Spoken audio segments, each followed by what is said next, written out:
ഈ സംഭവിച്ചാൽ ഈ സ്ത്രീ ഒരു ഏതാണ്ട് 1.5 വർഷം മുമ്പ് ഭർത്താവുമായിട്ട് തെറ്റിപ്പിരിഞ്ഞ് ഇവിടെ ജീവിച്ചിരിക്കുകയാണ്.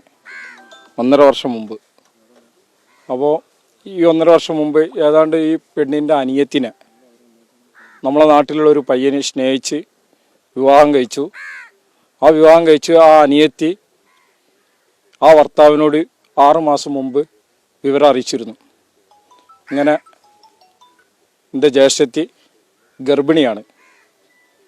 ഗർഭിണിയാണെന്നുള്ളത് 6 മാസം മുമ്പ് ഈ കുട്ടിൻ്റെ ഉമ്മാനോട് ആ അനിയത്തിയും ആ ഭർത്താവും വിവരം അറിയിച്ചപ്പോൾ ആ ഭർത്താവിനെ മദ്യപിക്കുന്ന ആളാണ്, മയക്കുമരുന്നിൻ്റെ ലഹരിയിൽ പറയണതാണ് എന്നൊക്കെ പറഞ്ഞുകൊണ്ട് ആ ആളെ നിരാശപ്പെടുത്തുകയും ചെയ്തു. അന്ന് തോൽച്ച് ഇദ്ദേഹത്തിൻ്റെ ഈ പെണ്ണിൻ്റെ ആങ്ങളമാരോടൊക്കെ വിവരം അറിയിച്ചിട്ടുണ്ട്. 6 മാസം മുമ്പ് തന്നെ നിങ്ങളുടെ സഹോദരി ഗർഭിണിയാണ് എന്ന് വിവരം അറിയിച്ചിട്ടുമുണ്ട്. ഇപ്പോൾ പ്രസവിച്ചപ്പോഴാണ് നാട്ടുകാരും പരിസരത്തുള്ളവരും 3 മാസം മുമ്പായിരുന്നു ഈ പെണ്ണിൻ്റെ ഉപ്പ മരിച്ചത്.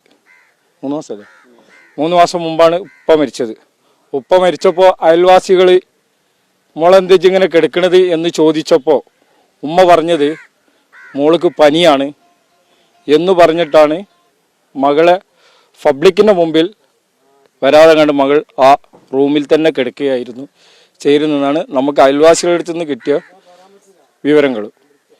ഉമ്മാക്ക് സുഖമില്ല എന്ന് പറഞ്ഞിട്ടാണ് ഈ അനിയത്തിനെ മെഡിക്കൽ കോളേജിൽ കൊണ്ടുപോയിട്ട് ഈ ഉമ്മാൻ്റെ കൂടെ നിർത്തിയിരുന്നത്. ആ കുട്ടി ഉടനെ തന്നെ ഈ വിവരം അറിഞ്ഞപ്പോൾ എനിക്ക് വീട്ടിലേക്ക് പോകണം എന്ന് പറഞ്ഞ് വെപ്രാളം കൂട്ടുകയും ഉടനെ ഭർത്താവിനെ വിളിച്ച് വിവരം പറയുകയും ചെയ്തു. ഇപ്പോൾ ഇങ്ങനെ ഒരു അവസ്ഥ ഉണ്ടായപ്പോഴാണ് നാട്ടുകാരും വീട്ടുകാരും എല്ലാവരും അറിയണത്. ഇതിൻ്റെ ഉത്തരവാദികൾ ആരായാലും നിയമത്തിൻ്റെ മുമ്പിൽ കൊണ്ടുവന്ന് ഇനി മേലിൽ ഇങ്ങനെ ഒരു സംഭവം ആർക്കും ഉണ്ടാവരുത്.